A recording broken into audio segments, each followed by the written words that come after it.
So today we're going to talk a little bit about the squat and like major performance points. I am going to show you first how I teach it, and then obviously we're going to go a little bit further into the details of why we're asking the clients to do things. I mean, most of the things you'll definitely know. It is also important to tell them these things so they know why they're doing. I know as a coach you want to focus on simple cues, but like I said it before, if they know why they have to do it, then it's much easier for them long term to continue to do it. Now, I tell people when we're starting that you need to get the bar about collarbone level or armpit. But when in doubt, I do prefer it a little bit lower than higher. The reason being that if it's too high and you have to tiptoe to put it back, then it's not really good for you, especially if it's a really heavy weight and you're under pressure with a very heavy weight and you have to tiptoe and find the pegs and everything else. So a little bit lower is always best. Now, when I check the form of somebody, I go from feet to top. So I first make sure that the feet are planted down properly, the knees externally rotated, everything follows a pattern. And most of the times it really starts from the feet. So you want to make sure that the clients actually wear good shoes. And I would actually tell them in the beginning of the session, look, if you don't feel comfortable putting your foot down fully onto the floor, I would recommend you, if you feel comfortable with the idea, to remove your shoes, because it might actually work against you. Like you can see my shoes here. If I'm trying to push my toes down, my heels come off. If my heels are off, my posterior chain is not going to be activated. I'm going to lean forward. I'm going to really engage my quads, and I'm going to put a lot of pressure onto my knees, right? And also my sense of balance will be thrown off. So try to encourage people to remove their shoes if they don't have very flat shoes like Vivo bare feet and other things, or if they're already in their socks. Now, this is how I walk people through it. I said, I'm going to grab the barbell just outside my shoulders, but the grip distance doesn't really matter as long as there's engagement through your back. So what I'm going to do, I'm going to get myself under the bar. I'm going to get full grip onto the bar, knuckles pointing upward, and I'm going to have that tension running through my shoulder blades. I'm going to take a couple of steps back. I want to plant my feet down into the floor. I should have removed my shoes, but too lazy to do that. I'm going to breathe in, look up, and then hinge, right? Hinge from the hip, keep my breath as I go down, exhale as I'm coming up. So again, once I'm done, I'm going to walk all the way into the pads. So advise them to go all into the pads and then back down. Okay, so that was the brief explanation that I give in the class, because, it can work for people that have been doing it for years because they already know and it's just a routine for them. But for people that have just started, the problem gets much more complicated. So if I would have a person that is their first day in squatting and they are really bad with squatting, I wouldn't even use this bar. I would go for even a dowel if I know they're severely struggling with balance, or a training bar, the smaller one. Now, a lot of people don't give it enough importance when it comes to full grip. And obviously, full grip can be thing that you don't think it's important, but it can be a sign of poor shoulder mobility too. So when that is the case, then I try to advise people to go a bit wider in their grip. But if the grip is poor, a lot of things can be affected. And one thing is shoulder tension, right? Because they're holding like this and they're barely hanging, and you'll see positions looking like this, right? And you can see already it's pressing onto my wrist, my shoulders are not engaged, and then as I go down, there's barely any stability here, the bar is rolling onto my neck, there's a lot of things that are not as they should be, right?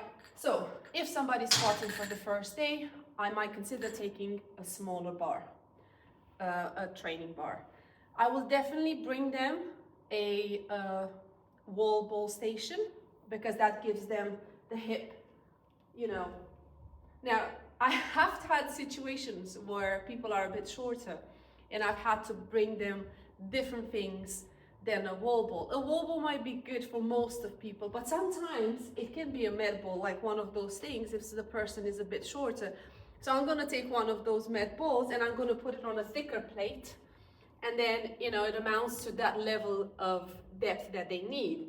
And you'll sometimes notice, even in the class, that even so, we're giving now wall balls to people. But when you look at the hip, it's 90 degrees, not full depth. So with those, we still have to work with those people.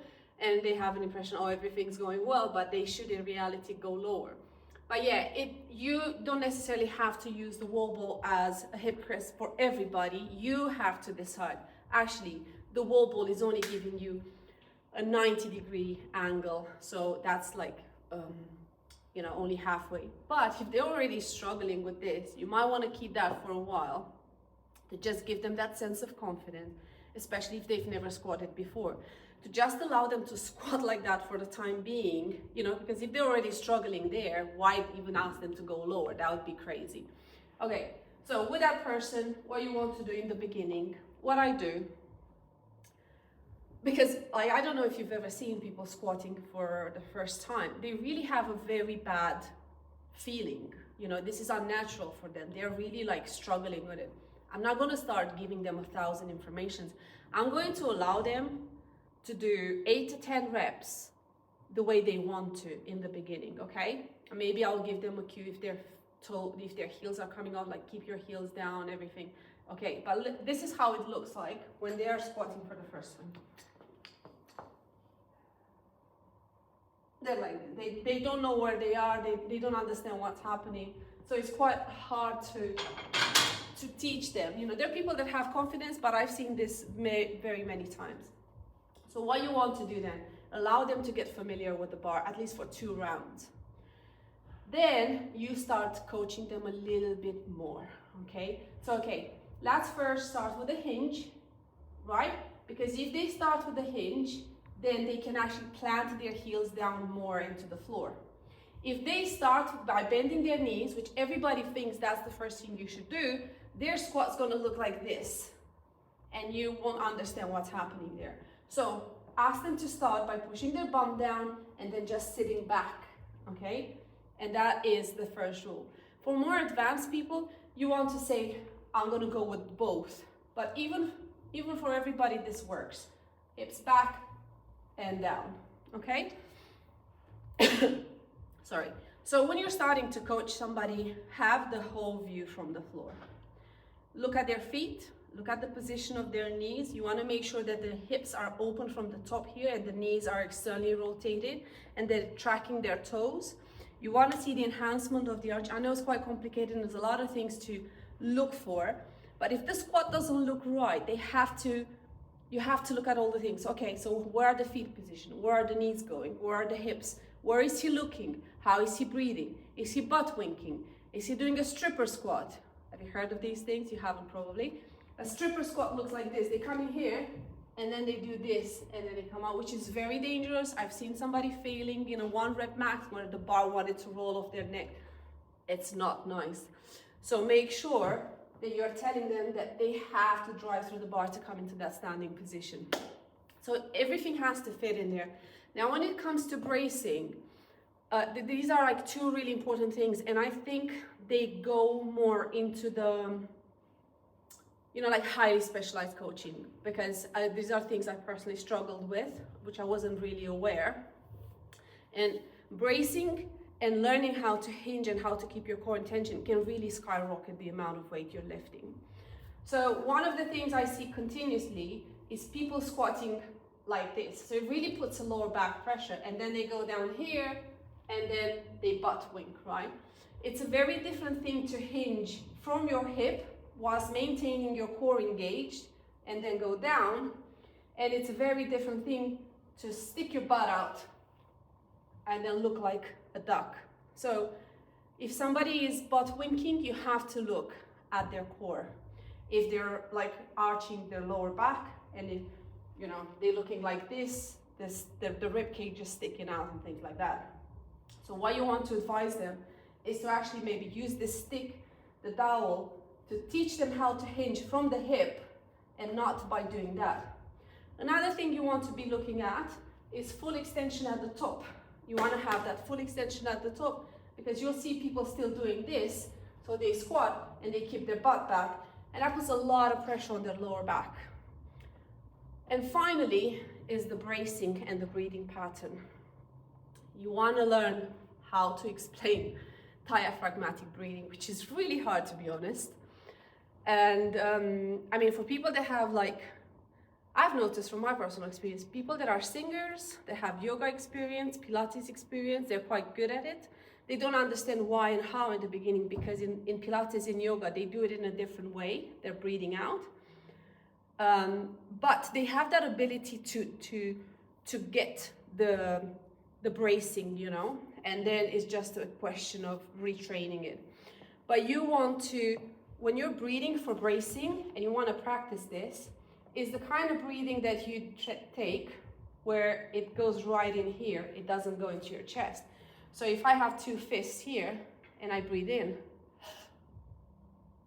see, I didn't do this, my chest didn't come up. If you see somebody breathing before lift and they do this, that's like zero. That really doesn't do much for your intra-abdominal pressure. So I want to breathe so that I become a tree trunk. I want to become nice and chunky here in the middle, more than I already am. So I want to breathe and hold it, right? And here it's a 360-degree tightness. It's not just me engaging my core, and I definitely don't want to do the bodybuilder's pose where my belly comes in. I want to make it nice and sturdy, right? So I'm gonna have the bar on, breathe,